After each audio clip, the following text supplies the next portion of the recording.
মিশকাত শরীফ খুলেছি বাবারা, কষ্ট হচ্ছে? এটা মিশকাত আরবি ভলিউম দেখা যাচ্ছে, এই যে আরবি না বাংলা?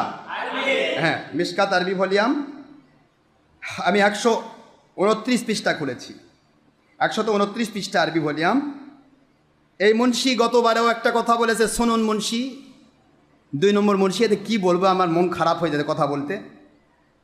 ওই যে কুরবানির পশমে পশমে নেকি, এরকম কথা কোরআন হাদিসের কোথাও নাই। এদের পুঞ্জি কত খাটো আমি একটু আপনার দেখাই। এদের পুঞ্জিটা কত খাটো, এদের তলা পর্যন্ত হাত যায় কি না। আমি ছোট্ট একটা কেতাব বের করেছি, মিশকাত শরীফের চাইতে পরিচিত কেতাব, এর চাইতে পরিচিত কিতাব আর মুসলমানের কাছে কিছু অতি পরিচিত, প্রত্যেক মাদ্রাসায় পড়ানো হয়। বাংলাদেশের, ভারত পাকিস্তান বাংলাদেশের প্রত্যেকটা মাদ্রাসা, আমি 2টা হাদিস পড়ে আপনাদের নামাজ পড়াই দিব, ভয় পাবেন না। বাংলা ভারত পাকিস্তানের প্রত্যেকটা মাদ্রাসা, আলিয়া মাদ্রাসা, কওমি মাদ্রাসা, সব মাদ্রাসায় মিশকাত পড়ানো হয়। কথা কি বুঝতে পেরেছেন? সিলেবাসের আওতাভুক্ত মিশকাত, সেই মিশকাত পড়ানো হয়। এর সে পরিচিত কিতাব আর কিছু নাই। এটা টাইটেল কাছে বুখারী, মুসলিম, তিরমিজি, ইবনে মাজাহ, আবু দাউদ, নাসাই, 76 হাদিস টাইটেল কাছে পড়ানো হয়। কথা বুঝতেছেন নাকি আপনারা? আলিয়াতে টাইটেল কাছে, খারেজিদের, কওমিদের দাওরা ক্লাসে, কিন্তু মিশকাত পড়ানো হয় দাখিল ক্লাস থেকেই। কথা কি বুঝতে পেরেছেন? সেই মিশকাত যদিও তারা সিলেবাস পড়ে, এটা এই কেতাব পড়ে না, কিন্তু এই কেতাব আমার মূল কেতাব থেকে বলতেছি। তো এর চাইতে পরিচিত কেতাব আর কিছু নাই। এই কেতাবের ধারণাও যে মুন্সির নাই, এই মুন্সি কি করে বলে যে আমি সহিহ হাদিস আলা মুন্সি? বলুন, এখনো পৃথিবীর কোনো মুন্সির সাহস হয়নি যে মিশকাত শরীফে কোনো জাল হাদিস তোলা হয়েছে। এটা কোটেশন গ্রন্থ, বিভিন্ন হাদিসের রেফারেন্স দিয়ে হাদিস কোট করা হয়েছে। সুবহানাল্লাহ বলেন। সেই হাদিসটারও জ্ঞান নেই। দেখেন, আমি হাদিস পড়ে দিই আপনাদের। মিশকাতুল মাসাবি আরবি ভলিউম 129 পৃষ্ঠা, দেখুন হাদিস নম্বর 1476, 1476 নম্বর হাদিস। স্পষ্ট হাদিস কি দেখেন, ওয়া আন জাইদ ইবনে আরকাম রাদিয়াল্লাহু তাআলা আনহু, সুবহানাল্লাহ বলেন, قال أصحاب رسول الله صلى الله عليه وسلم يا رسول الله صلى الله عليه وسلم ما هذه الأضاحي؟ قال سنة أبيكم إبراهيم عليه السلام। قالوا, একবার ডাইরেক্ট হাদিসের এবারত আপনাদের পড়ে শোনাচ্ছি, অসুবিধা হচ্ছে না তো আপনাদের? মিশকাত পড়ে আমি ইবনে মাজাহ খুলবো, ওরা তো সিয়াসাতটা বোঝে ভালো, এবার ইবনে মাজাহ খুলবো, সিয়াসাতটার আমি মিশকাতটা পড়ে দেই, অসুবিধা হচ্ছে আপনাদের? দেখুন, কলু, তারা বললেন, মা হাদিহিল আদাহি ইয়া রাসূলুল্লাহ সাল্লাল্লাহু আলাইহি ওয়াসাল্লাম। কয়লা মা হাদিহিল আদাহি, হুজুর বললেন, কয়লা বিকুল্লি শারাতিন হাসানা। সুবহানাল্লাহ বলেন। قالوا فالصوف يا رسول الله صلى الله عليه وسلم قال بكل شعرة من الصوف حسنة। সুবহানাল্লাহ বলেন। এক কথায় অর্থটা বুঝে নেন। আসহাবে কেরাম জিজ্ঞাসা করলেন রসুলকে, কলা আসহাবু রাসূলুল্লাহ সাল্লাল্লাহু আলাইহি ওয়াসাল্লাম, রাসূল পাক সাল্লাল্লাহু আলাইহি ওয়াসাল্লাম সাহাবীগণ জিজ্ঞাসা করলেন, ইয়া রাসূলুল্লাহ মাহিয়াল আদাহি। আদাহি শব্দটাই কোরবানি যে করব, এই কোরবানিটা কি জিনিস ইয়া রাসূলুল্লাহ, জানতে মন চায়।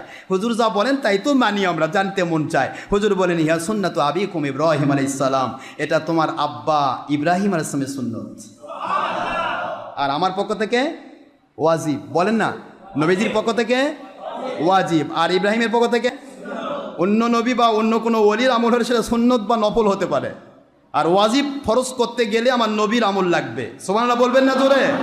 এই যে আমার নবীজি করার কারণে আমাদের জন্য কোরবানি কি হয়েছে?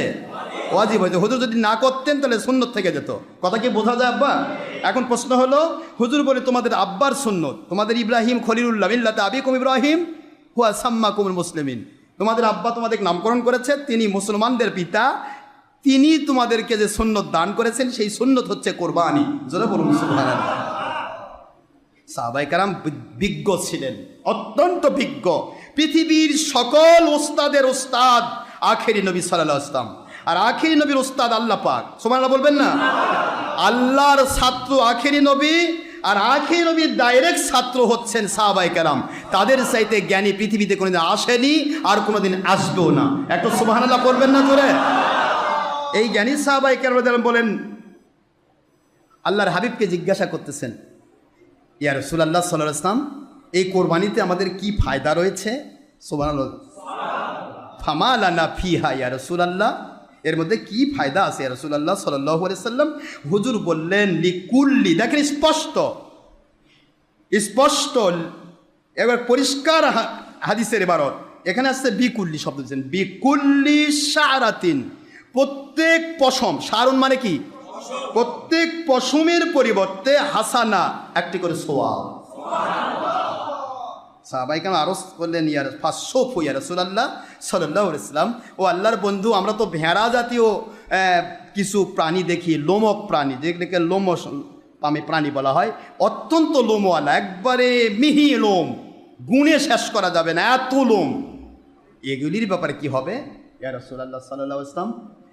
হুজুর, যেই মেষের কম্বল হয়, কি বলেন না কেন বাবা, পশমতে কোমরা হয়, কম্বল হয় না?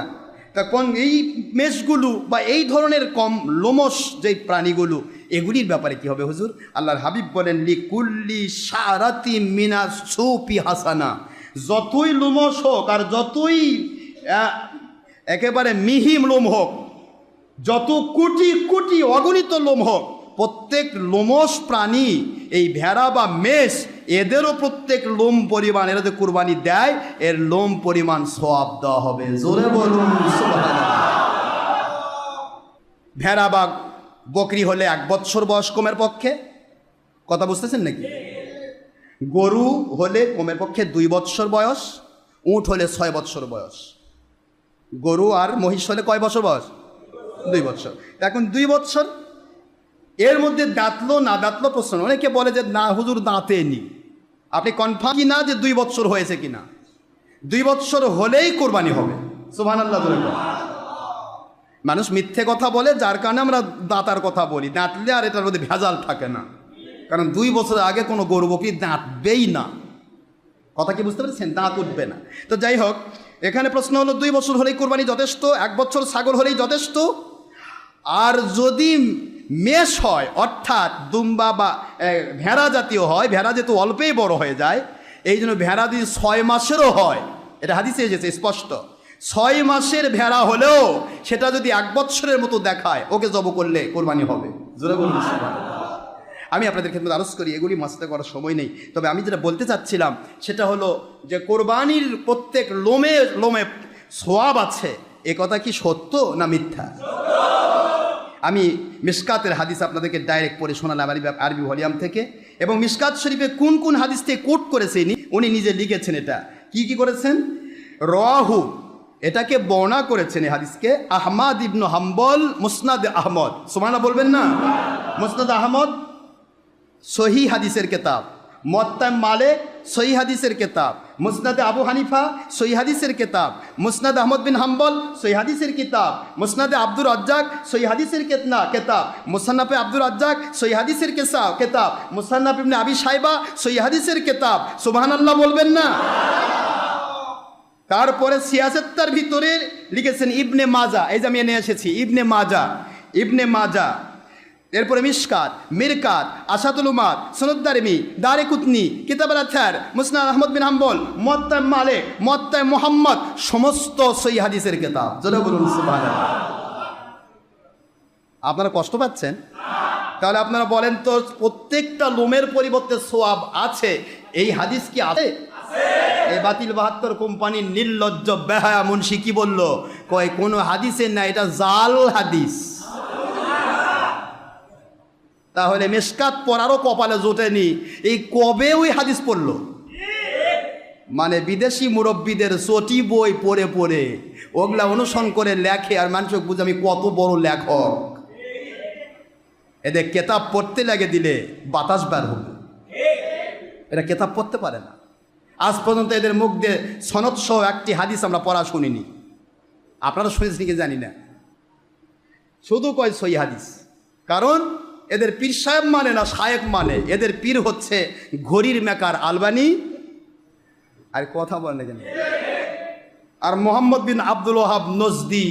নবীজি পাক সাল্লাল্লাহু আলাইহি সাল্লামের ভাষায় শয়তানের শিং। বুখারীর হাদিস, কিসের শিং? কর্ণ শয়তান, হুজুর বলেছেন শয়তানের শিং হলো এদের পীর সাহেব। আমি আপনাদেরকে সিয়াসাত্তা খুলে হাদিসটা বলে শেষ করে দেই। ইবনে মাজার হাদিস, সিয়াসাত্তা দেখেন, ইবনে মাজার শরীফ খুলেছি, আরবি বলে আমরা বাংলা, বাবারা দেখো তো, ইবনে মাজা 226 পৃষ্ঠা। কত পৃষ্ঠা? 226 পৃষ্ঠা ইবনে মাজার 3127 নম্বর হাদিস, মনে রাখবেন 3127 নম্বর হাদিস। সিয়াসাত্তার হাদিস এরা বলে সহি হাদিসের গ্রন্থ এরা কয় 6টা, আর আমাদের ভাষায় 50টা। কত কোনটা কেন? 6টা। তাহলে 6টার ভিতরে এটা একটা, তাহলে সহি না জাল? আচ্ছা, সহি হাদিসটাও কপালে জোটেনি পড়বার। এর আগে সে কোরবানি 7 ভাগে দেওয়া যায়, এটা নিয়ে একবার ডাইরেক্ট বলেছে। আমাদের এক ছেলে বলতেছে যে আপনি কুরবানি 7 ভাগে দেওয়া যাবে, এটা তো বুখারী মুসলিমে আছে, তিরমিজিতে আছে, ইবনে মাজাতে আছে, আবু দাউদে আছে, নাসাইতে আছে, সব সিয়াসাত্তার হাদিসের কিতাবে আছে। এবং আপনার শায়েখ আপনাদের সবচেয়ে বড় আলে হাদিস দাবিদার যারা, তাদের বড় শায়েখ শহীদুল্লাহ মাদানী, অমুক মাদানী, মতি মাদানী, ওরফে পাদানি, কথা করছেন না কেন? এরা সবাই তো স্বীকার করেছে যে এটা 7 ভাগে কোরবানি করা হাদিস সহি রয়েছে। তা আপনি বলতেছেন নাই কেন? কয়টা তো আছে, তোমরা মানো, ওটা আমি মানি না। কি বুঝলেন? এ সহি হাদিসও মানে না, এ বিদেশি মুরব্বীদের মাল কামায়, মানে মাল কামায়। এর নাম আব্দুর রাজ্জাক সুনুন মুন্সি, নির্লজ্জ বেহায়া। সারা জীবন বলেছে যে মাযহাব মানা শিরক, কবিরা গুনাহ। গত ইয়াতে আসছে, আপনারা ফেসবুকে দেখেছেন, আছে, আমাদের কাছে নিয়ে যাবেন। আল্লাহর কসম, আল্লাহর কসম, অল্লাহ অল্লাহ অল্লাহ, আমি আব্দুর রাজ্জাক কোনোদিন মাযহাবের বিরুদ্ধে কইনি। পেলা কি এমনি পড়ে বাবা? কাম হচ্ছে, ডক্টর আশরাফ সিদ্দিকীর এই গুনাহগারের দ্বারা কিছু কাম হচ্ছে ইনশাআল্লাহ। বলেন মালিক কবুল করুন। আমি সিয়াসাত্তার হাদিস সনদ সহ বলে দিচ্ছি, এই হাদিস বলে শেষ করছি। 3171 নম্বর, 127 নম্বর হাদিস, 2700। এটা ইসলামী ফাউন্ডেশন, এটা তো আর এটা হয়তো নাও পড়তে পারে, বাংলা দিয়ে দিলাম। ইসলামী ফাউন্ডেশন 3 নম্বর খণ্ড 136 পৃষ্ঠা, মিশকাত শরীফের 129 পৃষ্ঠার 1476 নম্বর হাদিস, যেটা বলে দিলাম কেবল। এরপরে আপনি পাবেন ফয়জুল কালাম, আমাদের খারেজি ভাইদের আব্বা ফয়জুল্লাহ, তার লেখা ফয়জুল কালামের এর 191 পৃষ্ঠার ভিতরে এই হাদিস তিনি তুলেছেন, এবং তাদের সব মুরব্বী তুলেছেন এই হাদিস। ভালো করে শুনুন, এই কিতাব অসংখ্য হাদিসে আসছে, এখন আর সময় নেই, আমি যেহেতু শেষ করব।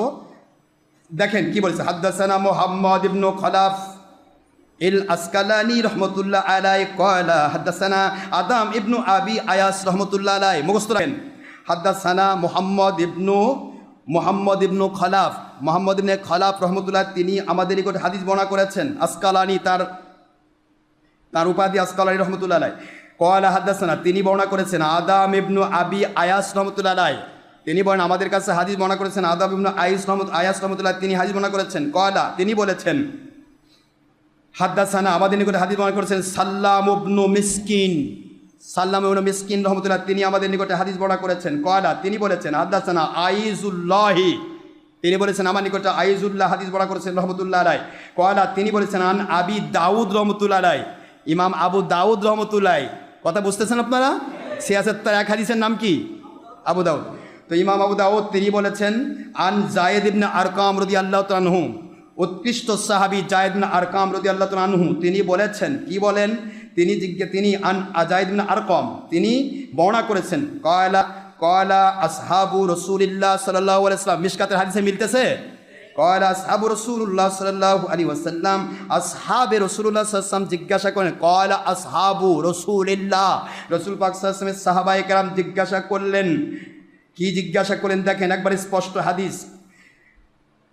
ইয়া রাসূলুল্লাহ, নবীকে ইয়া নবী ইয়া রাসূল বলা যায় না? যায় না? নাকি এখানে আইয়ুহান নবী ইয়া রাসূলুল্লাহ, এ সব লাইন মুখস্থ রাখেন। ইয়া রাসূলুল্লাহ সাল্লাল্লাহু আলাইহি ওয়াসাল্লাম, সিয়াসাত্তার সনদে বলতেছি, নবীকে ইয়া রাসূলুল্লাহ, ইয়া হাবিবাল্লাহ, ইয়া নবী, ইয়া রাসূল ডাকায় সাহাবীদের আমল হক ফেরকা, নাজাতি ফেরকার আমল বাতিল 72 ফেরকার বিরোধী। বাতিল 72 ফেরকা ইয়া রাসূলুল্লাহ ইয়া নবী আল্লাহর পক্ষে নয়। ইয়া নবী ইয়া রাসূল বলা যাবে না, শিরক হয়ে যাবে, নাউজুবিল্লাহ। বলেন ইয়া রাসূলুল্লাহ সাল্লাল্লাহু আলাইহি ওয়াসাল্লাম, আল্লাহর বন্ধুকে জিজ্ঞাসা করেন, আয় আল্লাহর রসুল, ইয়া রাসূলুল্লাহ সাল্লাল্লাহু আলাইহি ওয়াসাল্লাম, মা হাদিহিল আদাহি, আদাহি এই কুরবানি ব্যাপারে আমাদেরকে জানান, এটা কি জিনিস? সুবহানাল্লাহ বলেন।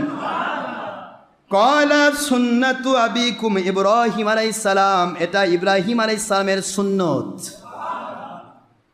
ক্বালু ফামা লানা ফিহা ইয়া রাসূলুল্লাহ সাল্লাল্লাহু আলাইহি ওয়াসাল্লাম, তারা বললেন, ইয়া রাসূলুল্লাহ এর ভেতরে কি রয়েছে, ফায়দা কি, ফজিলত কি, মর্তবা কি? ফামা লানা এর মধ্যে আমাদের কি উপকার রয়েছে?